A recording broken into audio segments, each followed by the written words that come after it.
thank you very much. It's an honor to have President Zelensky of Ukraine, and we've been working very hard, very close. So we've actually known each other for a long time. We've been dealing with each other for a long time, and very well. We had a little negotiation spat, but that worked out great. I think for both countries, I think for the world, actually, beyond both countries. And we have something that is a very fair deal.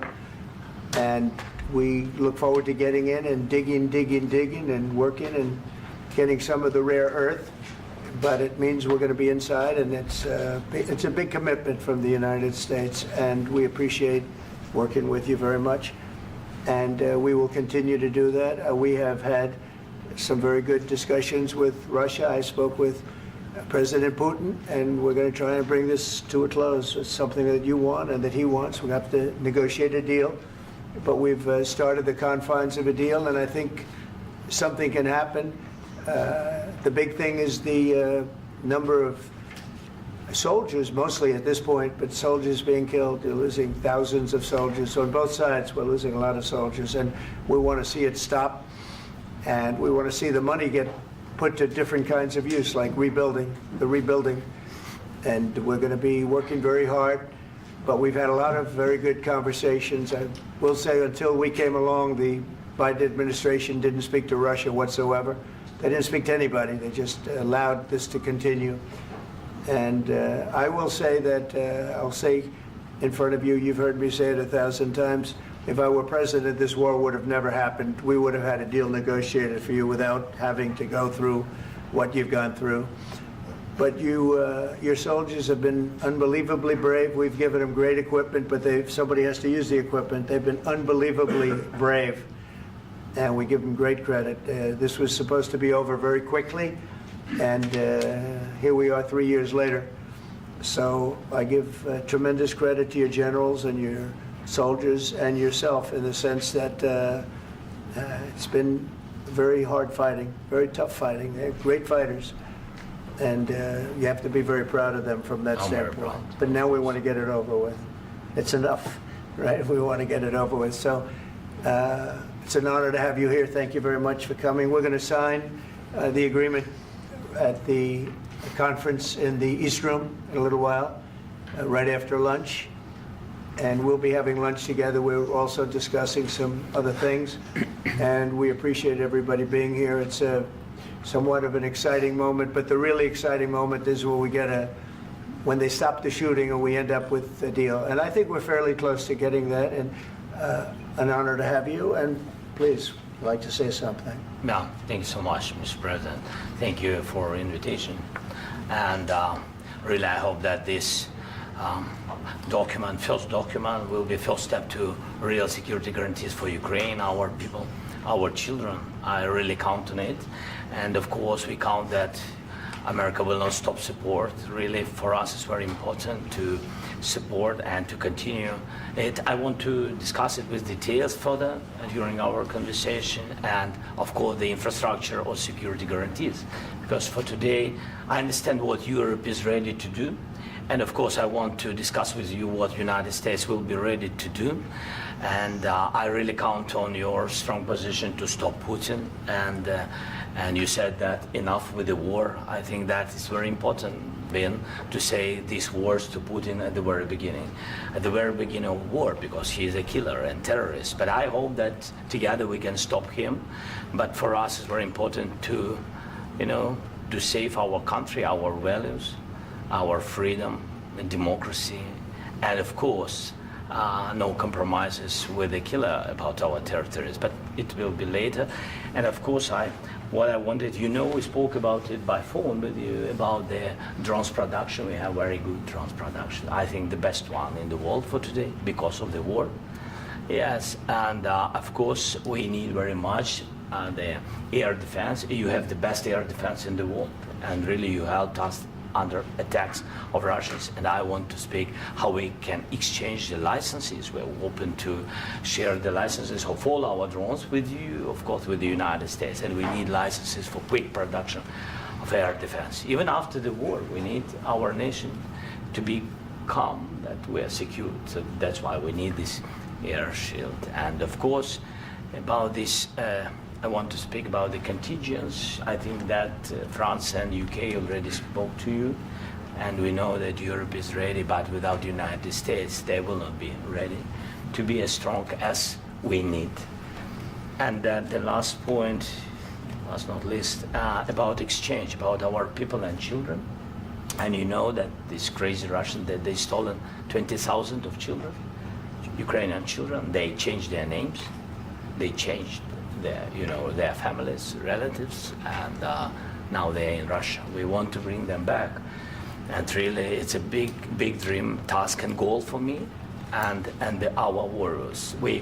By the way, Mr. President, we released more than 4,000 warriors from Russian prison, but there are thousands more in the prison. I wanted to share with you some images. How it's just can I now? Yeah, please. Some minute, 1 minute, 1 minute. Just you to understand in what circumstances, in what situation they are, and what the attitude of Russia to our prisons. That guys, just you before and after. And you see before and after, just you to understand. Now thousands of such guys, ladies and men, there, and that, so they don't eat, they beat them, and they do a lot of bad things.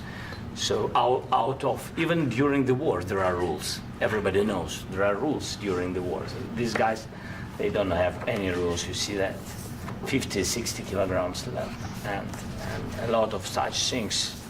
And I didn't want to show you what the changes with images of children, because I will just share with you.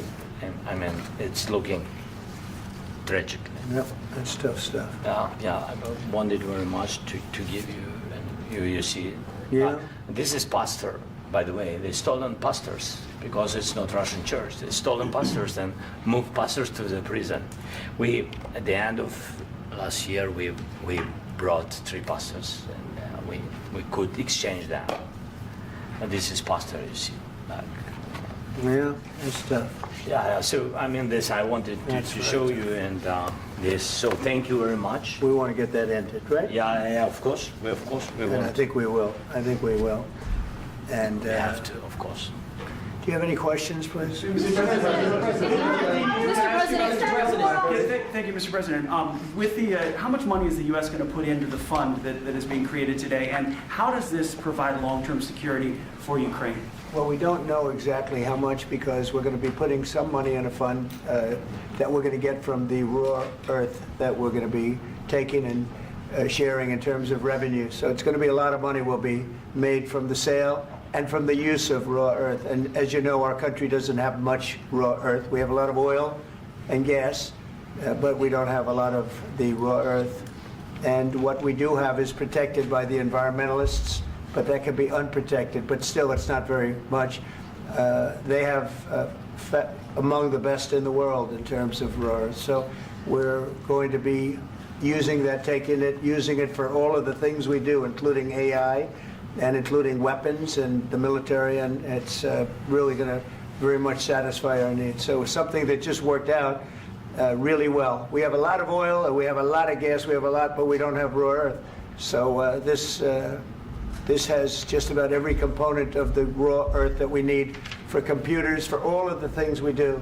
This puts us in great shape. And on long-term security for Ukraine, how does this provide? I think they're going to have great luck. I think once we make the agreement, that's going to be 95% of it. They're not going to go back to fighting. I've spoken with President Putin, and I feel very strong. I've known him for a long time, and I feel very strongly that they're very serious about it, and we'll make a deal. And when the deal is made, I don't think, we talk about security. Everyone's talking about the other day, all they talked about was security. I said, let me make the deal first. I have to make the deal first. I don't worry about security right now. We have to have a deal, because right now, last week, 2,000 soldiers died on both sides. 2,000. And they're losing 1,000, 2,000, 3,000 a week. So as we sit here and we talk, people are getting shot and dying on the battlefield. And, you know, they're not American soldiers, but they're Russian soldiers and they're Ukrainian soldiers, and we want to be able to stop it. And we want to be able also to spend money on other things. We don't want to, this is a tremendous amount of money. And what the Biden administration did was terrible. They were giving money, but he had no security on the money. Europe, as you know, gave much less money, but they had security. It was in the form of a loan. They get their money back, and we didn't. And now, at least we're protected because the American taxpayer has to be protected too. But this is an incredible agreement for Ukraine because we have a big investment in their country now, and what they have, very few people have. And we're able to really go forward with very, very high-tech things and many other things, including weaponry that we're going to use in many locations, but that we need for our country. Mr. President, This allows us to do this. will you continue I'm sorry. sending military aid? Yes, go ahead, please. If I can just, yes. In the document, there is one of the very important points. If we speak about business and investment, we never had LNG terminals in Ukraine. This document will open. I mean, the next document, but anyway, here we see in the framework, we see really goodwill for this. LNG terminals for us is very important, and I think for security of European continent. We have the biggest storage, gas storage. We have the biggest in Europe. Yes, yes, and we can use it for LNG, use it for LNG, and we will do it. And really, we can help Europe because Europe really helped. President Trump said that they made less support, but they are our friends and they are our very supportive partners. They really gave a lot, Mr. President. They did. They gave a lot, but they gave much less. No. Much less. No. No. No. Okay. Okay.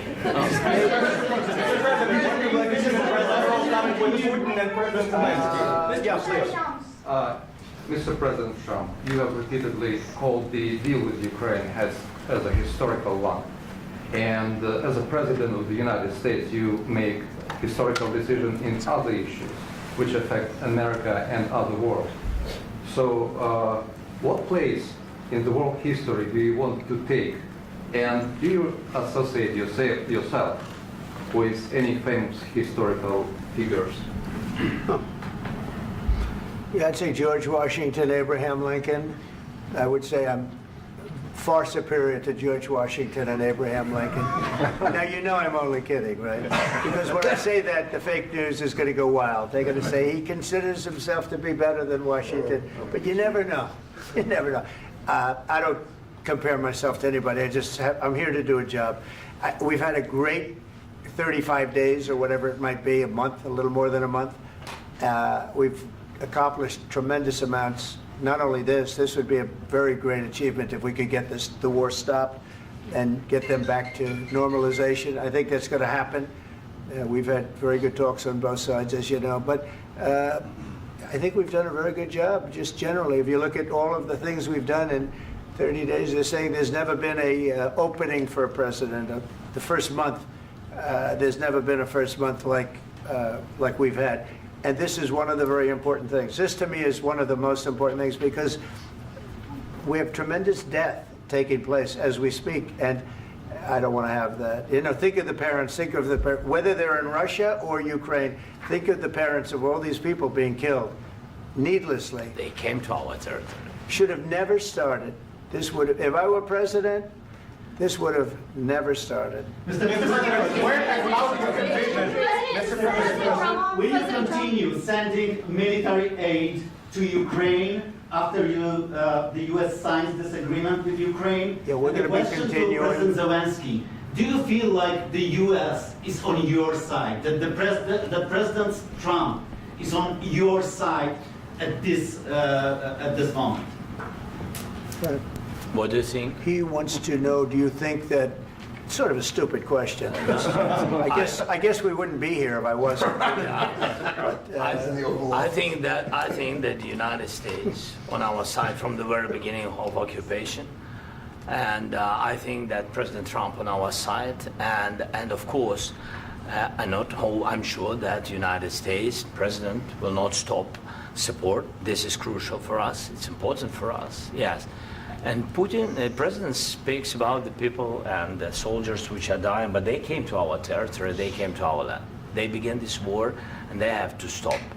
And I think this is the question, with really the most important question.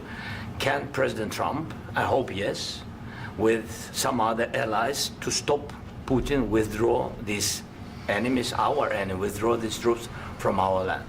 And I think that you asked about the history, I think that if President, or when, he will stop Putin, if President Trump will bring peace to our country, I think he will be on this wall. I think. We've had very, very good talks. What about military aid to Ukraine? President Zelensky just said that there will be no compromises with Vladimir Putin. I just wanted to ask both of you, firstly, are there compromises that you think that President Zelensky is going to have to make? And President Zelensky, is there anything that you might be thinking that you may be able to offer or bring to the table, for example, elections? Thank you. I think you're going to have to always make compromises. You can't do any deals without compromises. So certainly he's going to have to make some compromises, but hopefully they won't be as big as some people think you're going to have to make. That's all. That's all we can do. I'm here as an arbitrator, as a mediator to a certain extent between two parties that have been very hostile. To put it mildly, they've been very hostile. There's been a vicious war. There's been a vicious war.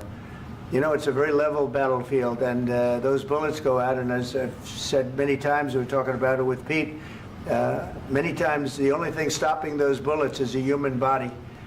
And in the case we're talking about, generally young human bodies are stopping a lot of bullets. It's dead level. That's why it's great farmland. It's great land. It's great farmland, but there's very little protection against the bullets that are being, and other things that are being shot. So all I can do is see if I can get everybody at the table and get an agreement. And I think we're going to end up with an agreement. Otherwise, I wouldn't probably be even here today. Mr. President, I've got two questions for you. You think ultimately your legacy will be the peacemaker and not the president that led this country into another war and ended foreign wars? And then I've got a question. I hope it will. I mean, I hope I'm going to be remembered as a peacemaker. This would be a great thing if we could do this. I'm doing this to save lives more than anything else. Second is to save a lot of money, but I consider that to be far less important. So I hope I'm going to, thank you, Brian, for that question. It was a nice question. I hope I'll be known and recognized as a peacemaker. This would be a great thing to solve. This is a very dangerous situation. You know, this could lead to a third world war. This was headed in the wrong direction. If this election were lost, if we didn't win this election, and we won it by a lot, that was a mandate. We won every swing state. We won the popular vote by millions and millions of votes. We won everything. The districts, you look at the areas of red, take a look at a map. This was a big mandate, and this was one of the things. I said, we're going to get this thing settled. If we didn't win, I think this could have very well ended up in a third world war, and that would not have been a good situation. What was your second And question? my second question for President Zelensky, why don't you wear a suit? You're at the highest, why don't you wear a suit? You're at the highest level in this country's office, and you refuse to wear a suit. Just want to see if do you own a suit? Yeah, problems. A lot of Americans have problems with you not Really? respecting I the don't have dignity of this such- office. I will wear a costume after this war will finish. Okay. Yes, maybe one. Maybe something like this? something like Yes, yours. sir. Yes. That'd be great. Maybe something better. I don't know. We will see. Maybe something cheaper than. Yeah. Thank you. Thank you. President Thank you. Trump. Thank you, President Trump. You said yesterday that you have. Are you going to send more arms to Ukraine in case there's no peace? Yeah, we're going to have arms to Ukraine, yeah, sure. Hopefully I won't have to send very much, because hopefully we're going to have it finished. We're looking forward to finishing this quickly. We're not looking forward to sending a lot of arms. We're looking forward to getting the war finished so we can do other things.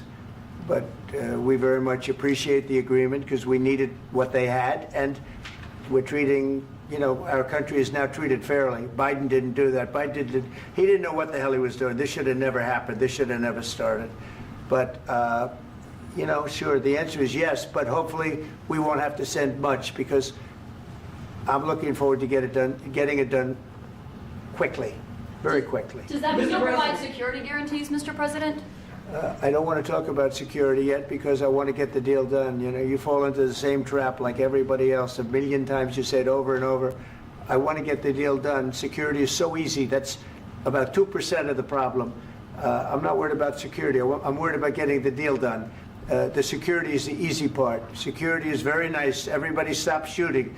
And now will Europe put people there? I know France is going to. I know the UK is going to. I know other countries are going to, and they happen to be right next door. We haven't committed, but we could conceivably. You know, we have security in a different form. We'll have workers there digging, taking the raw earth so that we can create a lot of great product in this country. So in that sense, you have something, but we haven't determined that yet. I will say, in speaking to France and in speaking to, and they were here, as you know, last week and just the other day, they have committed to a lot of security. I don't think you're going to need much security. I think once this deal gets done, it's over. Russia's not going to want to go back, and nobody's going to want to go back. When this deal ends, I really believe this deal is going to be over. Question? Yeah, please go ahead. Thank you. Go ahead. Thank you. Mr. President, thank you. You had Mr. Macron and Keir Starmer at the White House this past week, both of whom praised your courage and conviction to lead the pathway towards peace. Yes. Part of that involved, though, re-engaging Russia in diplomatic relations, something that previous leaders lacked the conviction to do so. What gave you the moral courage and conviction to step forward and lead that? Well, I love this guy.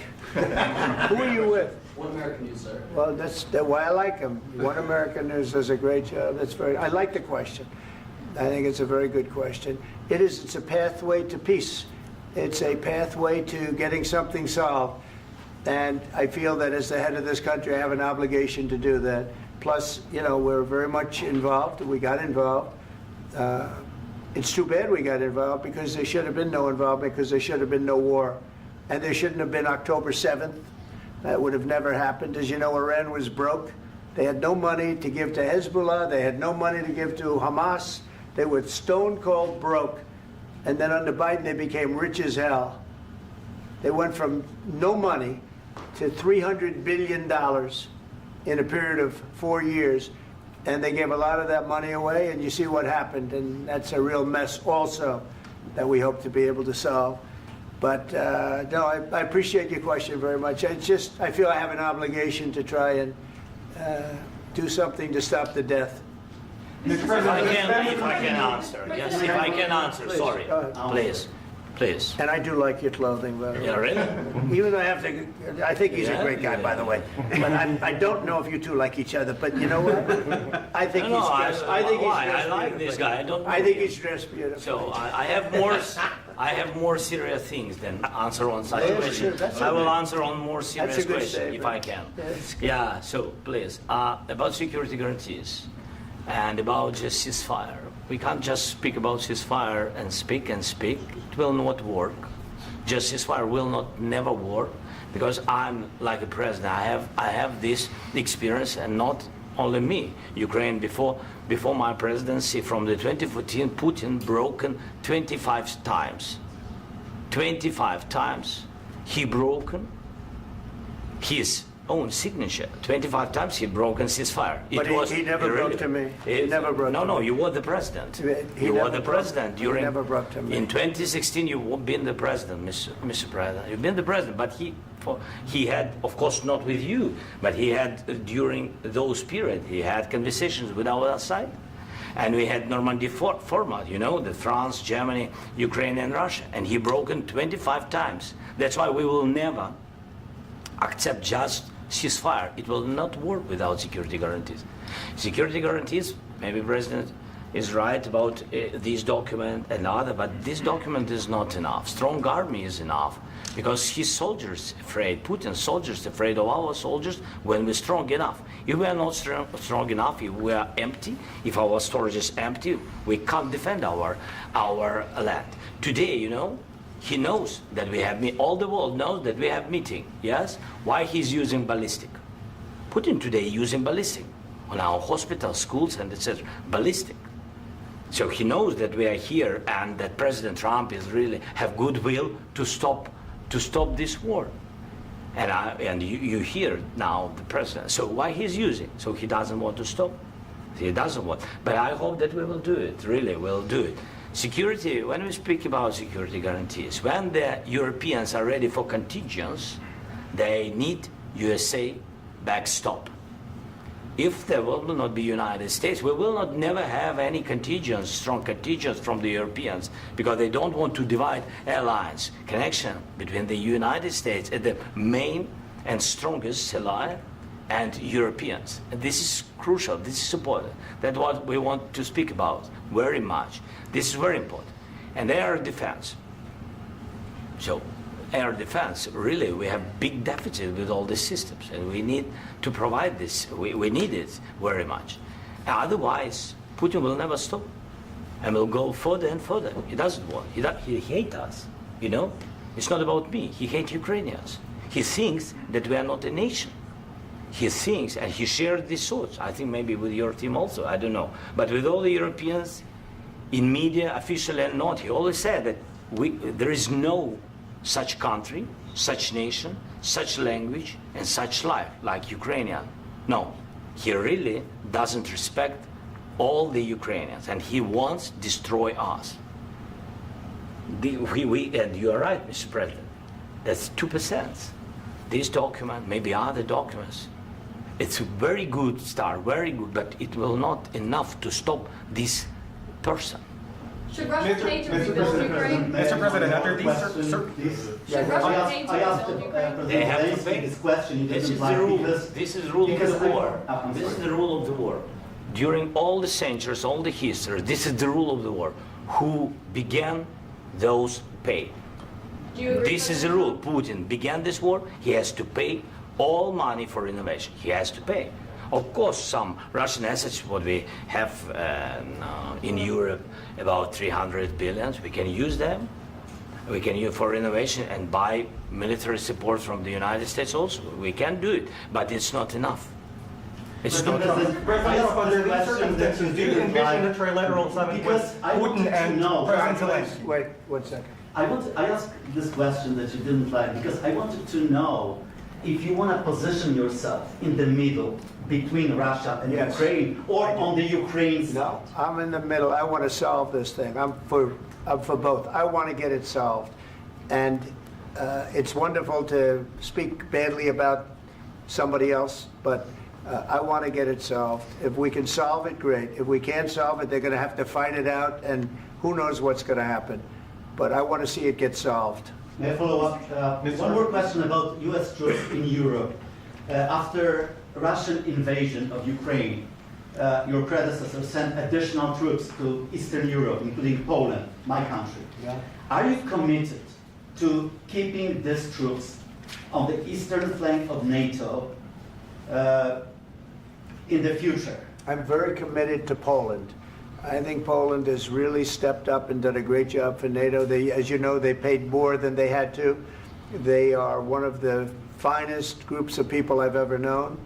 I'm very committed to Poland. What about Baltics? Poland's in a tough neighborhood, you know. What about the Baltics? The Baltics, they got a lot of, it's a tough neighborhood too, but we're committed. We're going to be very committed, and we're committed to NATO. But NATO has to step up, and the Europeans have to step up more than they have. And I want to see them equalize, because they are in for far less than we're in, and they should be at least equal. You understand that? Why is the United States, we have an ocean in between, why is the United States in for so much more money and other things as Europe? With that being said, and as you said, they've also been obviously very helpful, but we have put in far more than they have, and I think they should equalize. Mr. President, Yeah, please, go ahead. Can I ask you about the agreement again today? What changed between the first time that Secretary Bessent gave President Zelensky the agreement and today for the signing? We made a deal. So What was the I'm just- deciding factor? I'm a business person. We made a deal. That's what changed. Mr. President, I didn't think we were going to make a deal, and We ended up making the deal, so that changed. Mr. President, when and how do you envision a trilateral summit with President Zelensky and Putin? I don't know, under but these well, they circumstances? don't like each other, I can tell you that. Okay? They do not like each other. This is not a love match, and it's unfortunate. That's why you're in this situation. The United States should not have allowed this to happen, okay? The United States, run by a man that didn't know much, I'm going to be very nice, run by an incompetent person, very incompetent person, should never have allowed this to happen. I've stopped wars. I've stopped many wars.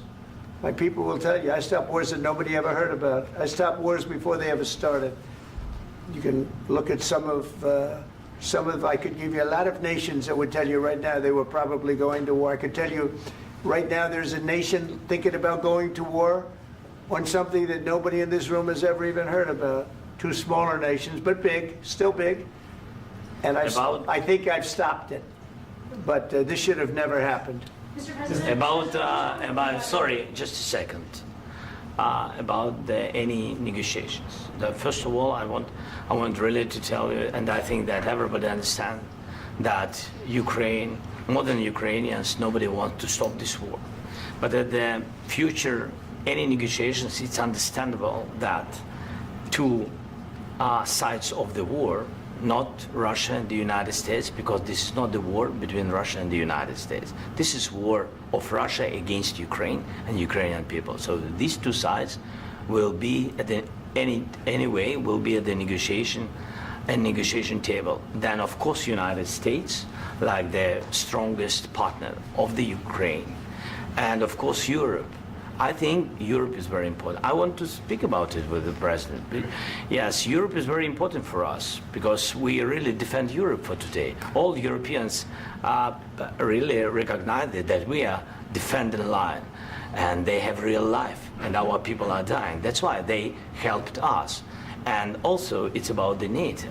Yes, between, like the president said, you have big, nice ocean. Yes, between us. But if we will not stay, Russia will go further to Baltics and to Poland, by the way. But first to the Baltics. It's understandable for them because they've been in the USSR. You know, they've been one of the republics of the USSR, and Putin wants to bring them back to his empire. It's a fact. And when he will go there, if we will not stay, you will fight. Your American soldiers, it doesn't matter, do you have ocean or not, your soldiers will fight. Mr. President, would you be willing to visit Ukraine, maybe Kyiv or Odessa, which is known to be at the riviera of the Black Sea? It was my question. I'm sorry. I don't want to talk about Odessa now. Let's not talk about Odessa. I want to talk about making a deal, getting peace. We don't have to talk about Odessa, but a lot of cities have been destroyed. A lot of cities that are not recognizable. There's not a building standing. No. And a lot of things have Mr. President, you have to come and to look. No. We have very good cities. Yes, a lot of things have been destroyed, but mostly cities alive, and people work, and children go to school. Sometimes it's very difficult. Sometimes closer to front line, children have to go to underground schools or online, but we live. Ukraine is fighting, and Ukraine lives. This is very important. And maybe it's Putin is sharing this information that he destroyed us. No, he lost 700,000 people, 700,000 soldiers. He lost everything. Yes. So. Mr. President, one more. I mentioned Poland. Please, go ahead. When did you last speak with President Putin, and what did he say that? A couple of days ago. And what did he tell you that gave you the assurance that he wanted peace? Well, that's what I do. My whole life is deals. I know pretty good. And I've known him for a long time. I've dealt with him for a long time. He had to suffer through the Russia hoax. You know, Russia was a hoax. It was all Biden. It was nothing to do with him. So he had to suffer through that, and he was able to do that. I think that he wants to make a deal, and he'd like to see it end. That's all I do. That's what I do. My whole life, that's what I do, is make deals. And I'm in the middle of a mess, because this is a real mess. It's a very dangerous one. If this doesn't get solved now, it's not going to get solved for a long time. So I hope we're going to get it solved. In the back, please. Thank you, Mr. President. Prime Minister Starmer claimed repeatedly that his government believes in free speech and was not engaged in censorship. But his country's government arrests people for memes and thought crimes, and even more worrisome is pressuring American companies to censor Americans on its behalf. How can he be a reliable, trustworthy partner when he says things that are demonstrably false on such an important topic? Well, we actually spoke to him about that yesterday, and we thought they took it very, very much too far. JD was very strong on it. So was I. So was Marco. And we've been speaking to him about it. Marco, would you like to say something about that? Yeah, we have concerns, obviously, with the conduct of those, particularly as it impacts Americans. And there's real concern that American speech, which is online, could fall into the hands of British or any country's jurisdiction. And so this is a point the Vice President made at Munich, and I think it's a very compelling one, that what unites us with Europe, as much as anything else, is these shared values, and one of them being free speech. And so if Americans are threatened by it, we're going to need to take action in that regard. Mr. President. It's actually a very important question. We spoke about this in detail with the Prime Minister, the Foreign Secretary, and others at lunch yesterday. And I know that Secretary of Commerce Lutnick followed up in private meetings last night. This is really important. We believe Americans have the right to speak their mind, even if we in this room disagree with them. They have the right to speak their mind in the public square, which is often online these days.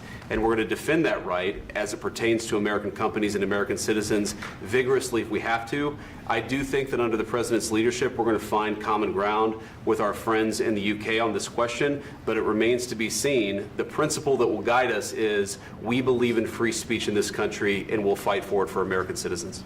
Mr. President, on the deal, is there any other oil and gas component to the deal? Is it all critical? A little bit. We'll see.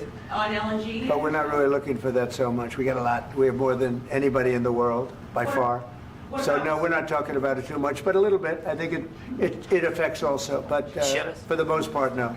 And sir, is there any agreement from Ukraine to purchase U.S. LNG as part of the deal, or is that on the table at all? No, we don't need that. Some of those Mr. President, I minerals just are wanted in to the ask east, you Mr. about, President. you just mentioned that you'd spoken to Vladimir Putin a couple of days ago. Just to be clear, that's a new call, not the one that you... I've spoken to him on numerous occasions. Okay. And how was the latest call?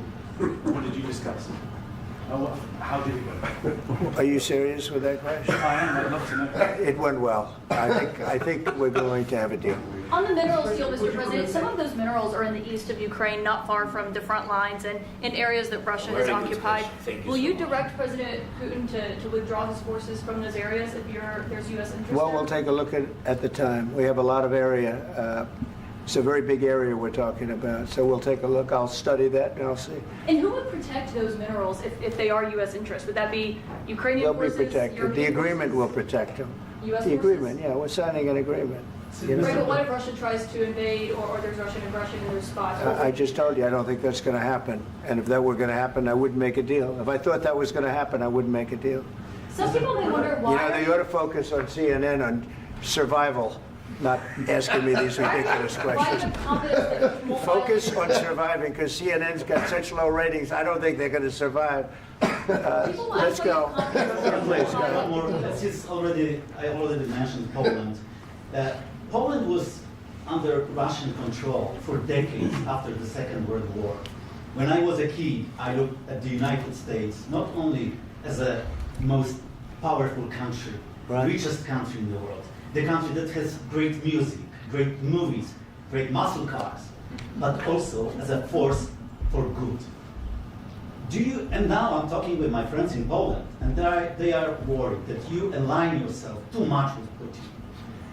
What's your message for them? Well, if I didn't align myself with both of them, you'd never have a deal. You want me to say really terrible things about Putin and then say, "Hi, Vladimir, how are we doing on the deal?" That doesn't work that way. I'm not aligned with Putin. I'm not aligned with anybody. I'm aligned with the United States of America and for the good of the world. I'm aligned with the world, and I want to get this thing over with. You see the hatred he's got for Putin. It's very tough for me to make a deal with that kind of hate. He's got tremendous hatred, and I understand that, but I can tell you the other side isn't exactly in love with, him either. So it's not a question of alignment. I'm aligned with the world. I want to get the thing set. I'm aligned with Europe. I want to see if we can get this thing done. You want me to be tough? I could be tougher than any human being you've ever seen. I'd be so tough.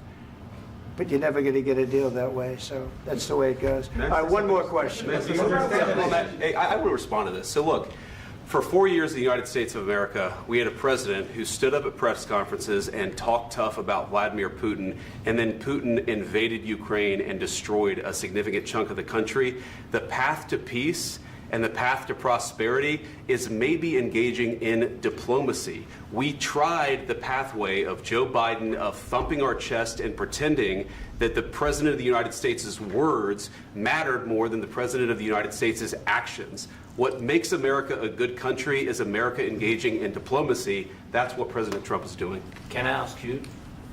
Sure. Yeah? Yeah. Okay.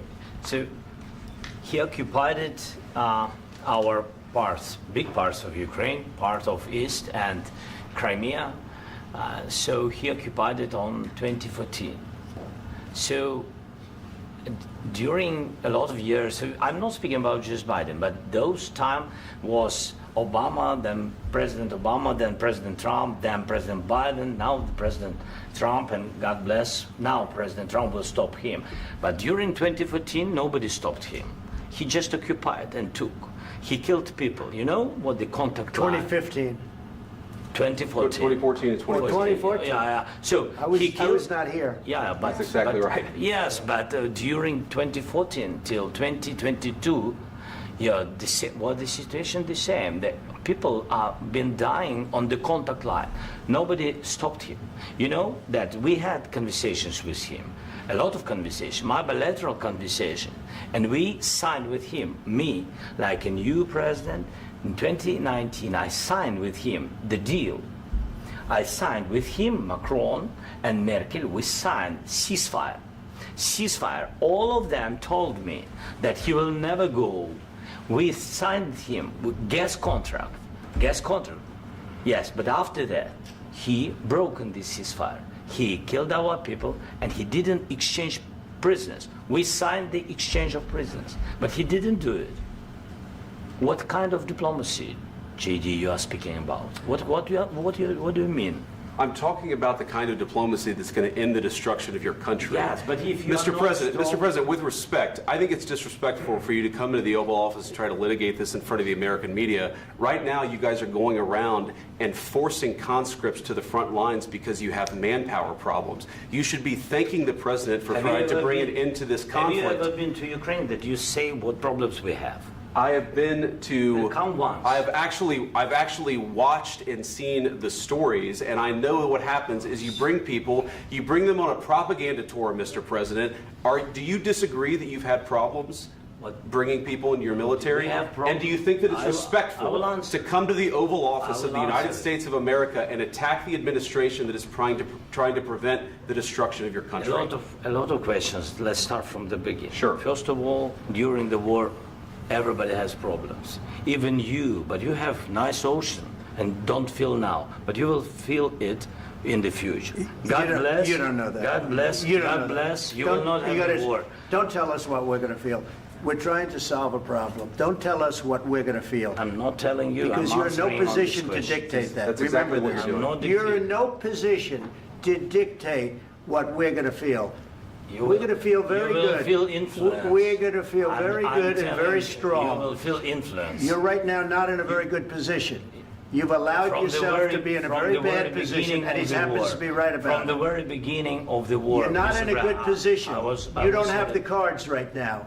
With us, you start having I'm not cards. playing cards. Right now, you don't. I'm very You're playing serious, cards. Mr. President. You're I'm playing very cards. serious. You're I'm gambling the with the president lives in of war. millions of people. You're gambling with World War III. What you're You're speaking gambling about? with What are you World speaking War about? III. And what you're doing is very disrespectful to the country, this country, that's with back all to you, respect to your far country. more than a lot of people said they respect. should have. Have you said thank you once? This A lot entire of meeting? times. No, in this Even entire meeting, today. have you said thank Even you? today. You went to Pennsylvania and campaigned for the opposition in October. Offer some words of appreciation for the United States you of speaking America about? and the president who's trying to save your country. Please, you think that if you will speak very loudly about the war, you He's can... not speaking loudly. He's not Yeah. speaking loudly. Your country's Can I- in big can I- trouble. Can I Wait a answer? minute. No, Can you've I done a lot answer? of talking. Your country is in big trouble. I know. You're not I winning. know. You're not winning this. You have a damn good chance of coming out okay because of us. Mr. President, we are staying in our country, staying strong from the very beginning of the war. We've been alone, and we are thankful. I said thanks You haven't in been this alone. cabinet. You and haven't not been only alone. in this cabinet. We gave you, through I this said thank stupid you. president, $350 billion. You voted we gave for you your military president. equipment, You and you voted men for are your brave, president. but they had to use our military. What about West? If you didn't have You our invited military me- equipment, You invited if me you to didn't speak. have our military equipment, this war would have been over in 2 weeks. In 3 okay? days, I heard it from Putin. In 3 days, this is something Maybe new. less. In 2 weeks, of course, yes. It's going to be a very hard thing to do business like this. Again, I tell you. just say thank you. I said a lot of times thank you to American people. Accept that there are disagreements, and let's go litigate those disagreements rather than trying to fight it out in the American media when you're wrong. We know that you're wrong. But you see, I think it's good for the American people to see what's going on. I understand, sir. I think it's I very understand. important. That's why I kept this going so long. You have to be thankful. You don't have the I'm cards. thankful. You're buried there. Your people are dying. tell you You're again, running I low know. on soldiers. Don't- Listen, don't please, you're running Mr. low President. on soldiers. It would be a damn good thing. Mr. And President. then you tell us, I don't want a ceasefire. I don't want a ceasefire. I want to go and I want this. Look, if you could get a ceasefire right now, I tell you, you take it so the bullets stop flying and your men stop getting killed. Of course, we want to stop the war. But you're saying you don't want a ceasefire. But I said to you, I want a ceasefire. with guarantees. Because you'll get a ceasefire faster than an agreement. Ask our people about ceasefire, what they think. That wasn't doesn't with matter me. for you what- That what wasn't is- with me. It That was wasn't with with a you. guy named Biden, who was not a smart person. This That is was your, with, this that was is with your Obama. president. It was your president. Excuse me. That was with Obama, who gave you sheets, and I gave you javelins. Yes. I gave you the javelins to take out all those tanks. Obama gave you sheets. In fact, the statement is Obama gave sheets and Trump gave javelins. You got to be more thankful, because let me tell you, you don't have the cards. With us, you have the cards. But without us, you don't have any cards. One more question to Mr. Vice President. I'm sorry. It's going to be a tough deal to make, Um, because the attitudes have to change. What if Russia breaks ceasefire? What if Russia breaks peace talks? What do you do then? I understand that it's a heated conversation right now. What are you but saying? what She's if asking, what if Russia Putin breaks the ceasefire? What if anything? What if a bomb drops on your head right now? But they have Okay? broken ceasefire What if they broke it? many I don't know. times. They broke it with Biden because Biden, they didn't respect him. They didn't respect Obama. They respect me. But what- Let me tell you, Putin went through a hell of a lot with me. He went through a phony witch hunt where they used him and Russia. Russia. You ever hear of that deal? That was a phony Hunter Biden, Joe Biden scam. Hillary Clinton, Shifty Adam Schiff. It was a Democrat scam. And he had to go through that. And he did go through it. We didn't end up in a war. And he went through it. He was accused of all that stuff. He had nothing to do with it. It came out of Hunter Biden's bathroom. It came out of Hunter Biden's bedroom. It was disgusting. And then they said, oh, the laptop from hell was made by Russia. The 51 agents. The whole thing was a scam. And he had to put up with that. He was being accused of all that stuff. All I can say is this. He might have broken deals with Obama and Bush, and he might have broken them with Biden. He did, maybe. Maybe he didn't. I don't know what happened. But he didn't break them with me. He wants to make a deal. I don't know if you can make a deal. The problem is, I've empowered you to be a tough guy. And I don't think you'd be a tough guy without the United States. And your people are very brave. But you're either going to make a deal or we're out. And if we're out, you'll fight it out. I don't think it's going to be pretty, but you'll fight it out. But you don't have the cards. But once we sign that deal, you're in a much better position. But you're not acting at all thankful.